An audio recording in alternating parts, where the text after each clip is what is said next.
Yeah, but last night at the club, it went pretty good. Oh, okay, cool. What tonight? Are you gonna be at the club tonight? Hmm.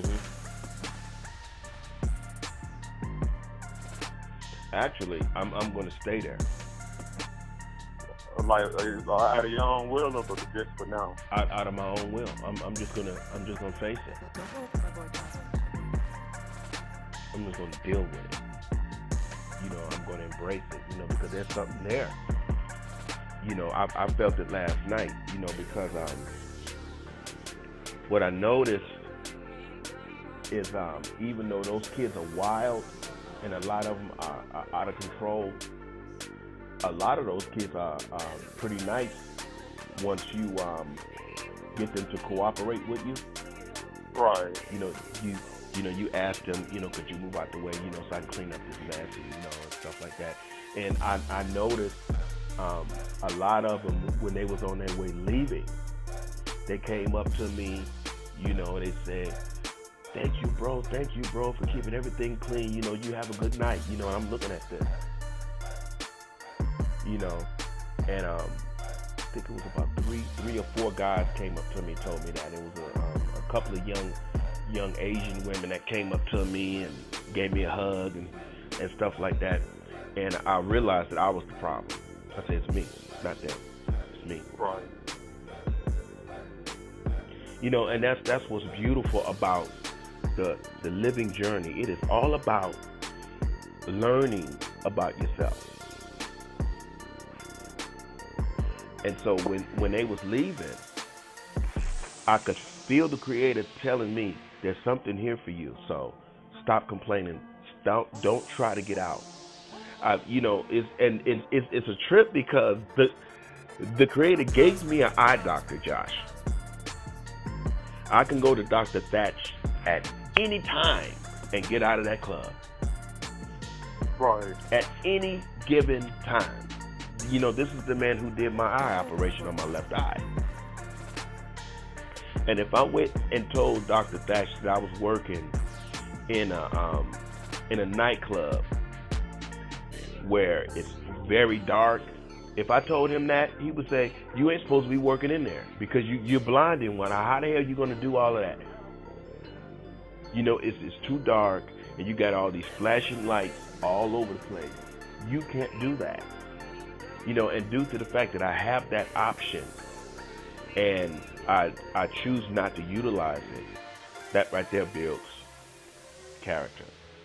Right. Well, it don't build character. It reveals character that's inside of you, that in your rebellion you was actually trying to suppress it. You understand what I'm saying? Yeah, I get what you're saying. So it's like when you just say, okay, there's something in this for me. What is it in this that is sitting up inside of me that is for me?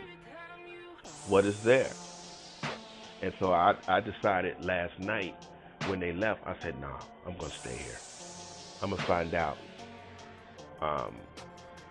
what's here for me. And even if I already learned it, okay, what's next? Now that I've embraced it, now I'm going to study how I'm responding to the whole thing. Because when it all boils down to it, it's all about love. That's what it's all about. And you never know, I could be in that environment and there's always celebrities in there. Justin Bieber had his crazy ass up in there last night with his friends again. No, you should try to parlay that situation. Maybe get to know Justin on a deeper level. You never know where it can lead. Well, that's what me and you talked about that. Because he always comes up to me. Because I didn't notice him last night till he noticed me. I was sweeping and he came up behind me and bumped me real hard. And I turned around like, who's this bumping me? And he said, what's up, bro? What's up, Dave? I'm like, what's up, J-Dog? So it was cool. It was cool. So if it elevates from there, I could see that happening, but I'm not going to put any effort into it because, like I say, I know I'm being carried right now. Right. You know, my primary thing right now is embracing this club situation that I've been trying to fight against. You know, when it comes to, what you said about being carried, I know sometimes, like, and when you get kind of, you question things like, don't you feel like sometimes, like, well, Danny Crater, it's like he been playing defense with us, always, quote unquote, protecting and carrying us, but it's like, why don't he use the power to actually elevate us? And that's offense. Do you ever think about that? Oh, I do. I'm like, man, people always talk about God just protecting us. I'm like, well, God is God. How come he can't elevate certain ones of us who actually would bring healing to this reality that we in? Like, dang. Well, it's certain things that we supposed to come to know about ourselves, so that when we this is just what I'm getting, so that when we do get to that level, we'll be exactly what we're supposed to be. The whole thing is we're such in a rush because we have this beautiful spirit on the inside that we want to express, and when you have that, if you notice it when you read into it and you meditate on it, you want that to be released immediately. Right. Yeah, you ain't lying. It's painful when it feels like it's suppressed. Yeah. Because sometimes you feel like you're imploding on the inside because you can't release all that beauty that's inside of you to the world. Yeah. And I don't mean to sound graphic, but it's almost like having to sit on the toilet. Yeah, constipated. And once you release it, you like But there's a process that you have to go through, and it's all about self-development. And I don't mean being involved in the development. When I say self-development, that's not what I'm implying. We're just observers of how we are cultivating. I'll put it that way. And we have to cooperate. Like, I decided to cooperate. I'm like, okay, I'm going to see what's in it. Because these kids are out of control. They're wild. But they shaking my hand and they thanking me for keeping, the environment clean for them. And they coming up and they hugging me. So what is it here in this? I don't see Babylon going in an area.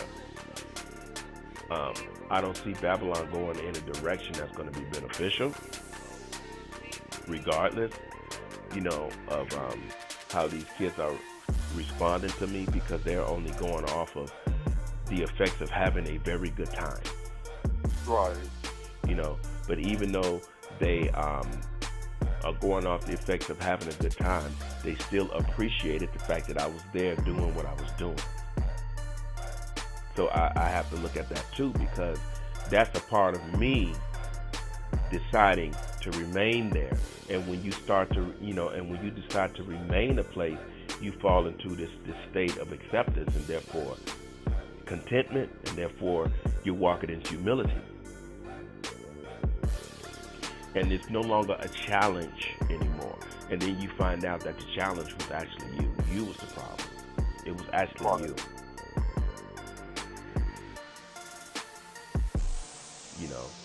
Because you making a little bit over $20 an hour, and it's not only about money.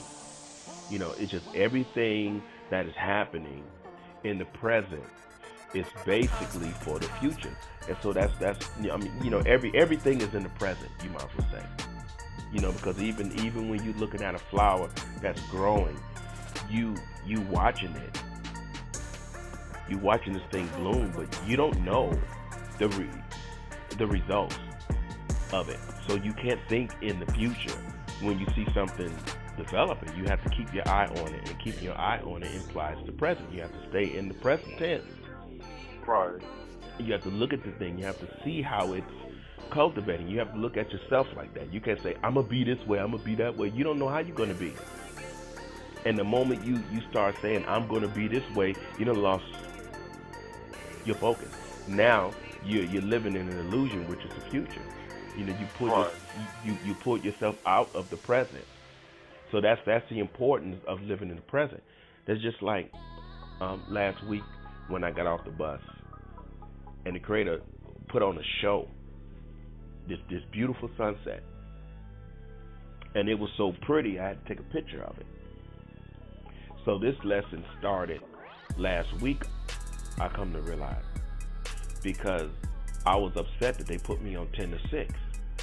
However, had I not been put on 10 to 6, I would have never got a chance to see that beautiful sunset. Yeah.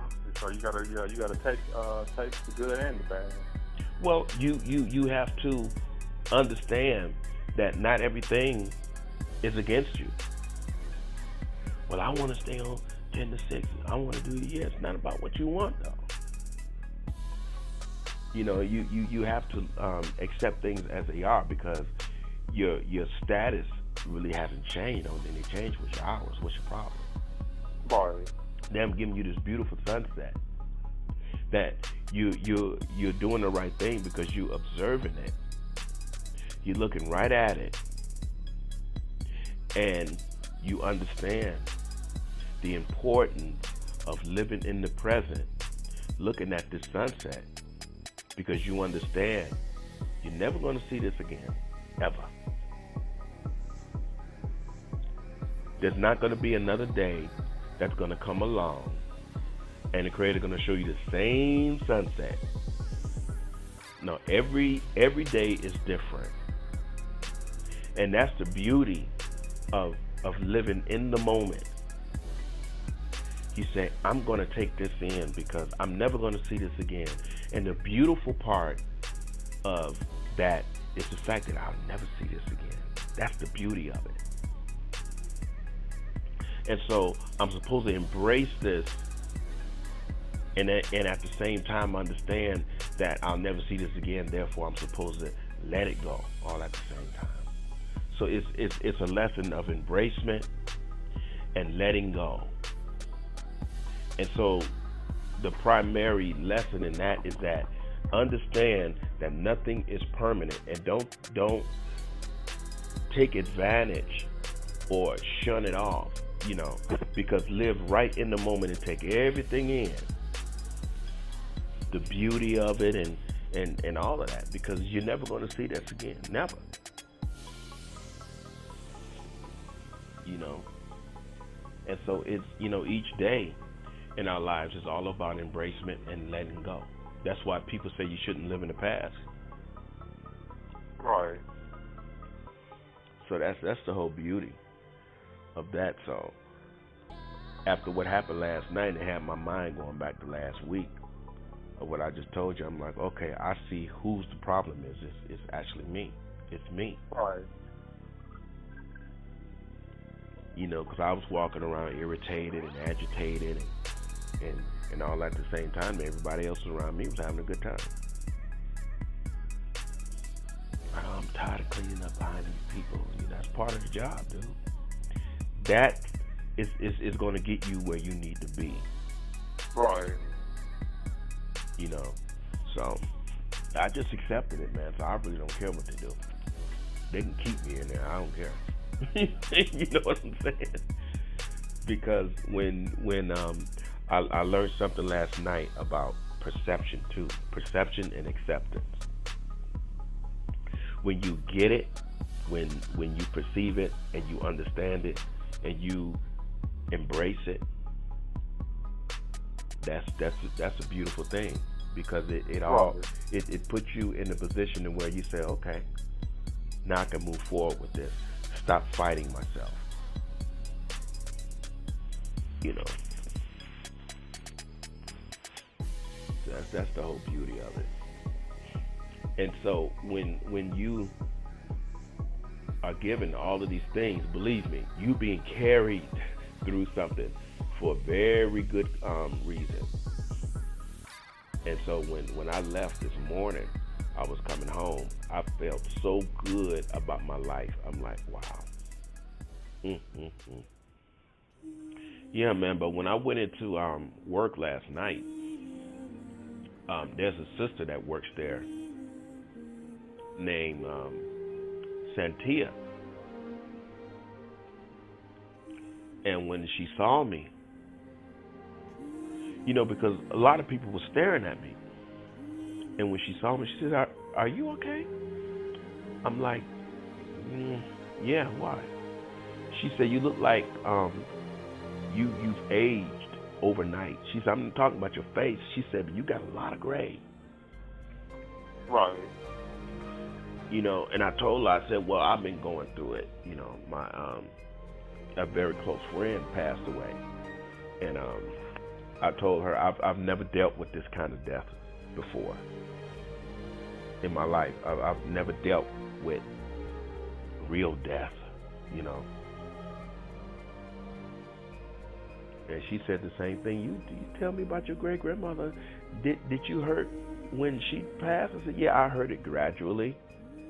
I said, but this type of death, losing a brother, is wow. That's strong. All right.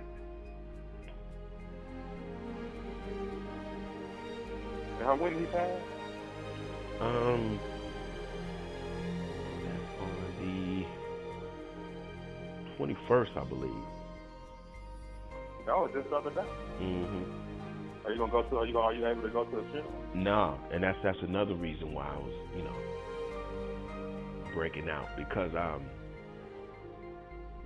this by the job screwing me last year, by them setting me behind financially, and me losing my seniority, I'm put in the position right now to where I can't go pay my respects, because my new vacation time doesn't kick in. It doesn't kick in until May.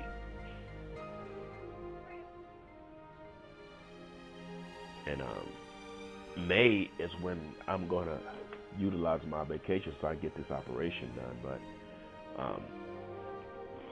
that's another thing that I'm learning about. You have to get to know somebody on a whole nother level.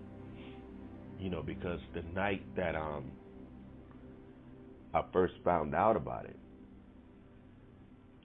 I was grief-stricken, and it doesn't help having someone in your presence that you can't confide in. Right.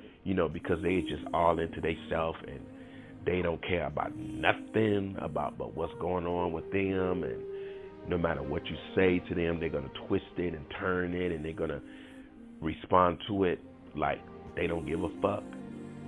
Right. So you have to keep all that inside. You can't talk about it, and so you have to keep everything inside, because by it being a real sensitive issue, when you're dealing with somebody with that type of attitude, you put yourself in danger. Because you might take a chance on try to confide in them, and then they respond the next, in a bad way. Next thing you know, you waking up, and the cops got you in handcuffs because you blacked out. Right.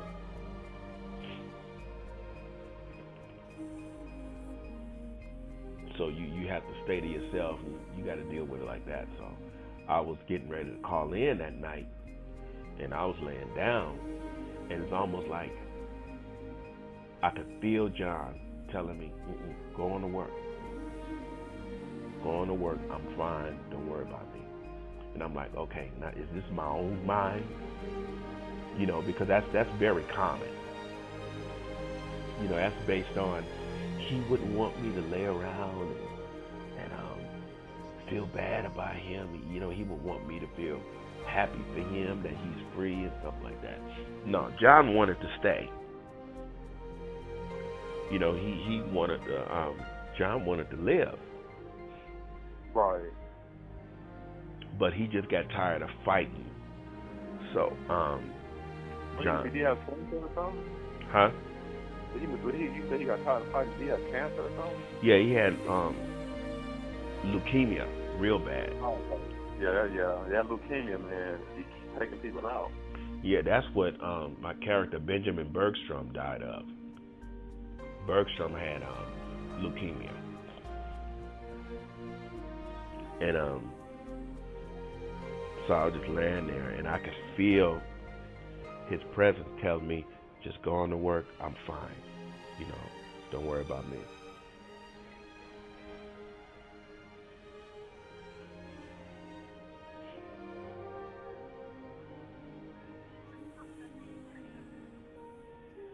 So that's what I did. Man, I woke up today. It felt like a train ran over my body. Man, my body is in so much pain. Do you think it has something to do with the soaking in the good way? No, it had everything to do with that accident. My body's been going through this since the accident. You know, my body's never faced anything like that. You know, it Right. never experienced that kind of impact and then shut down and then regenerate. I mean, that's a lot. That's a lot on the body. Yeah, there's a lot of trauma or whatever. Like, do you think you need to go like to somebody like you know, are you gonna go to a doctor and get that checked out or whatever? You might not need to. I'm just saying, are you? I'm going to eventually have to get it checked out, and because the doctor did, and commonly whenever you break bones and stuff like that, because you know I didn't start breaking bones until I was 47 years old. Right. And then that accident, you know, should have killed me. You know, because I broke bones in my face, and I broke my ribs, my wrist, my left shoulder. You know, orbital fracture, concussion. I was supposed to have been dead, man. I'm not even supposed to be here, according to medical research. But I don't sweat it. You know, to me, it's educational for me. Even pain is Right. educational. I mean, you know, the whole reality of it is that something eventually is going to go down with your body that's going to lead towards you checking out. You know, you just have to take care of yourself and be wise in what you put in it. Right. You know, because to tell you the truth, we do have the power to prolong our health. The only thing we have to do is take care of our flesh properly. Right. You know, without, you know, of course, without getting into accidents and somebody coming up taking our lives and stuff like that. But, you know, that's like John Scott. You know, John Scott had chosen to give up, you know, because he got tired of fighting the cancer. And he just said, okay, you know, he said that I have less than 10 months to live, and he said, I'm just letting you guys know that I'm tired and I'm just ready to leave. And so we're making arrangements on everything. And you know, we some selfish people, man. We selfish. You know, keep fighting, John. Don't give up. You know, that's understandable. You know, and that's very common when you love someone. You know, but try feeling what they feel. Right. You know, and try going through what they go through and stuff like that. Because sometimes, from what I was told, sometimes you don't even get any sleep when you have that cancer. Man, that's torture. Who wouldn't want to die after being deprived of sleep for so many years? Yeah, and plus his father had passed back in, I think it was 2008 or 2009. He was very, very close to his father. And Mr. Scott, who was his father, I observed him, and he was always hugging on John and kissing on John. You know, there were some times where we would all be in front of their home,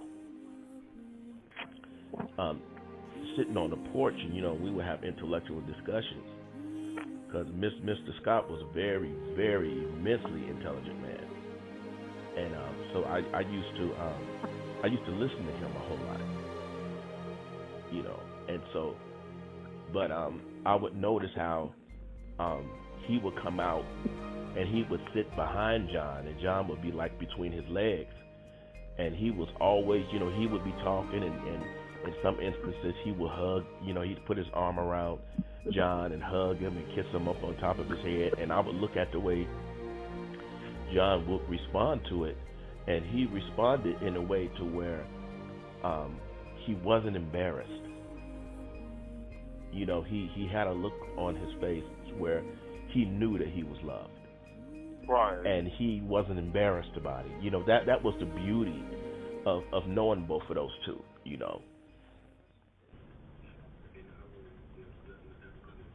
It's going to be interesting to come up with this character's past, because a character like this can't just be in the book and Thomas don't find out exactly how this man came about. Right. But the whole thing is, I was thinking while I was soaking, when I noticed when I soak, a lot of things come to me as far as my writing is concerned. It's going to have to be somebody who knew him in his past and knows something about his present position. And it has to be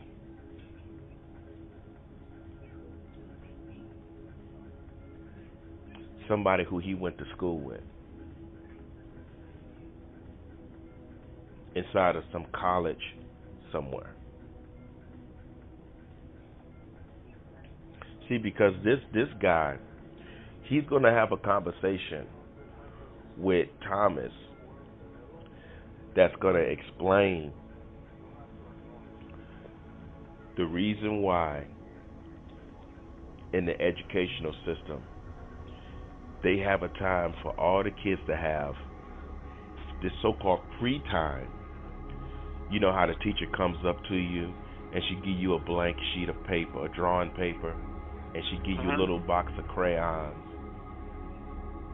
Right. But the teachers don't tell you what to draw. They just say, okay, what we're going to do, we're going to use these last 2 hours, and this is just for you guys to draw pictures. And she doesn't give you, he or she doesn't give you anything specific to draw. Now, this is what I found out.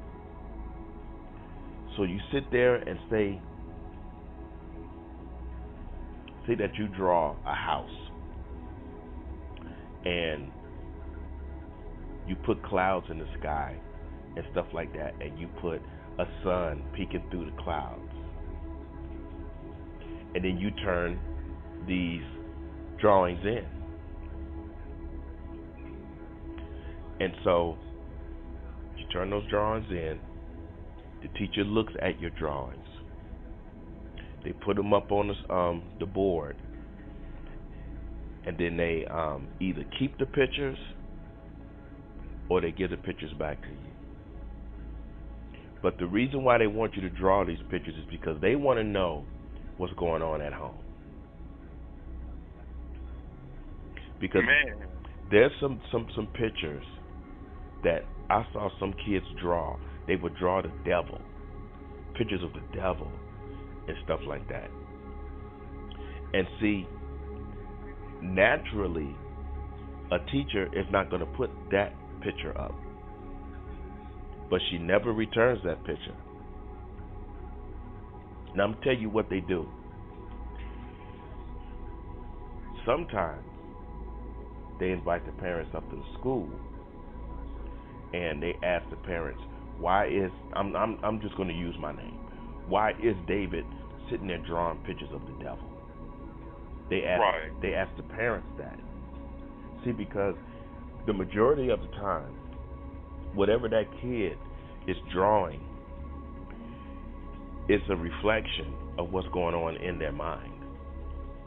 And therefore, it's a reflection of what's going on in the home front, or what's going on, like morally or psychologically or even religiously in the environment, whether it's in the home or what they do during the weekend or what they're being exposed to every day when they go home from school. Right. Now, some of these people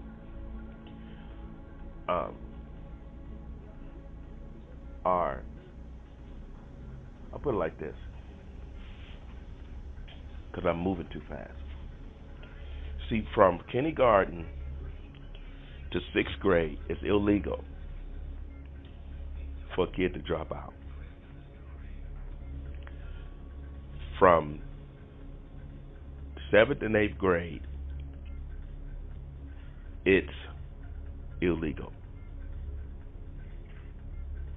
However, it's not illegal for a child to choose not to go to high school. In Chicago, Crazy. they don't even have to go to high school. They can either choose to take a GED or just don't go at all. Dang. So they basically planning for the kids not to be nothing. So as they go on, see, they monitoring each child all the way through their education, and they can determine from fifth grade exactly how far you're going to go in school. Like in the first grade, see, because kindergarten is strictly seeing can this child function in a social environment with other human beings, and do they have the ability to accumulate information and remember it. And then you go into first grade, like say you a kid and you go into first grade, you get straight A's, and then you get to fifth grade and you start getting B's, and then somebody intervenes, and seventh grade your grades go back up to an A, and then in eighth grade it drops to like a F or something like that.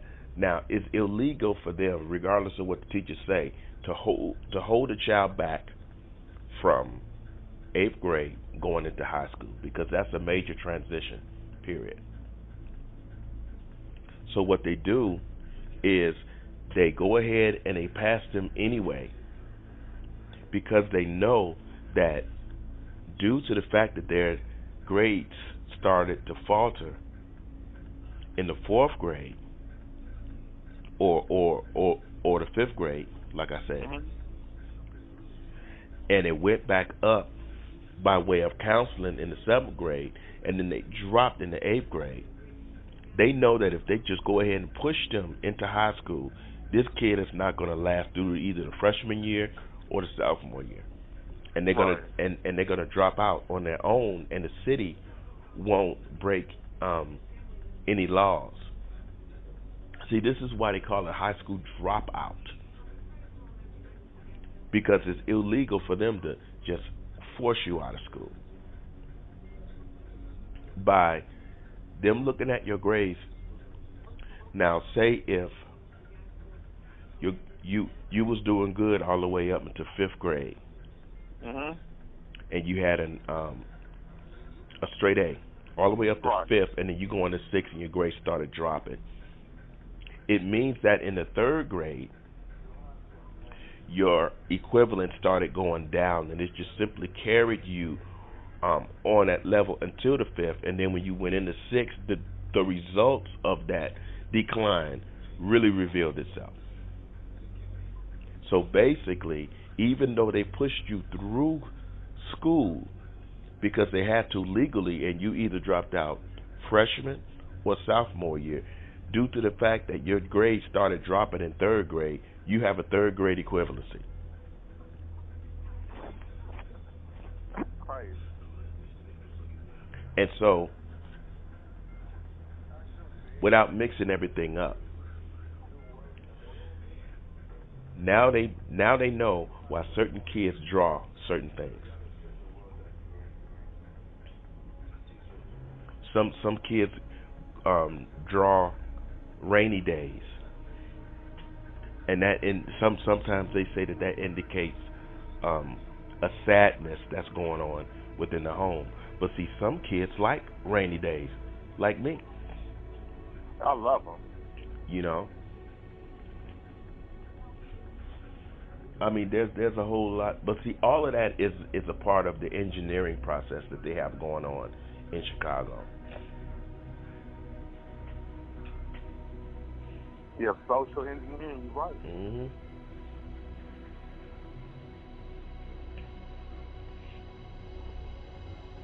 I mean, I'm certain when I listen to this, I'm going to know that I missed a few things because I think I did. But see, that process is very insidious because whenever whenever they give you that free time to draw, it's all a psychological examination. Some kids draw and they have smiles on their faces. Some kids have fun drawing together. Some kids like drawing by themselves, and some kids don't like drawing at all. Right. And see, all of that stuff means something to this system. And some of the kids who end up dropping out, they end up getting criminal records because there's no, it's barely any jobs in Chicago. And it's got to the point where in Chicago, even if you end up in juvenile, they treat those juvenile delinquents as though they are felons, because all of that stuff is on record, you know. And so I had a friend, I think I told you about him. His name was Daryl Trisby. I went to school with Daryl Trisby in the 7th grade. Daryl Trisby got himself in trouble, and they was getting ready to send Daryl Trisby to prison for the rest of his life. And some people who followed him, followed his progress, you might as well say, pulled him into the city council and put him under a contract as an assassin, pretty much. And if there was anybody who they wanted assassinated or anything like that or killed, they would use Daryl to do it. Dang, you never told me this story. I would remember something like that. And he wasn't able to refuse it, because if he refused it, then they would just throw him in prison for the rest of his life. And see, I used Daryl Trisby's life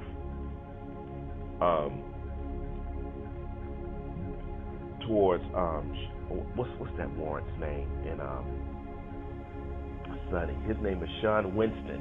His name is Sean Winston. And see, Sean, he used to do assassinations for the city council when he was coming up in Louisiana. And so after he was done with his bidding, they didn't want to draw attention to what they had him do. So what they did, they gave Sean a warrant job in San Quentin prison out in California, and told Sean that whenever, if we just so happen to need you ever again, then we'll call you. So what happened was they wanted to silence the character David Kelly, and so what they did, they brought up fraudulent charges on him, because they said that through the debate between him and Demetrius Muhammad made him guilty of some type of psychological assassination, because they felt like he drew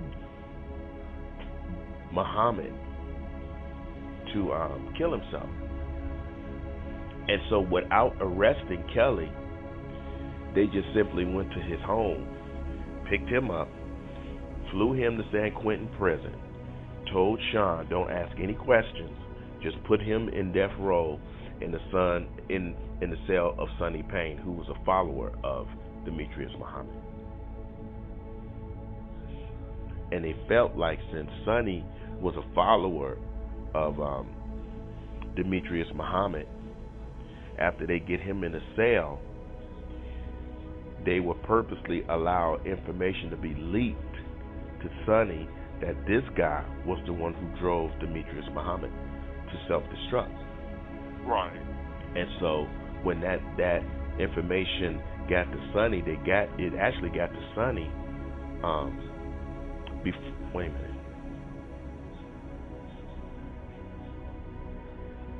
Well, Sonny knew that Demetrius Muhammad had killed himself, but he didn't really have any information on why until his uncle and his uncle's wife came to visit him, and they sat up and they talked about it. And so when Sonny went back to the cell, that's when that conversation came up about David Kelly and being accused of causing him to kill himself. That's where that whole conversation came from. But what it was, they wanted Sonny to kill him, and then what they were going to do, they were just going to take his body, simply because if they didn't have him on paper of even having to go to prison, they were just going to take his body and back to Chicago and just plant his body in one of his homes and just make up some excuse where David Kelly's body was found in his home, and he died, but he was actually assassinated. So it's a whole lot of crazy stuff that's going on,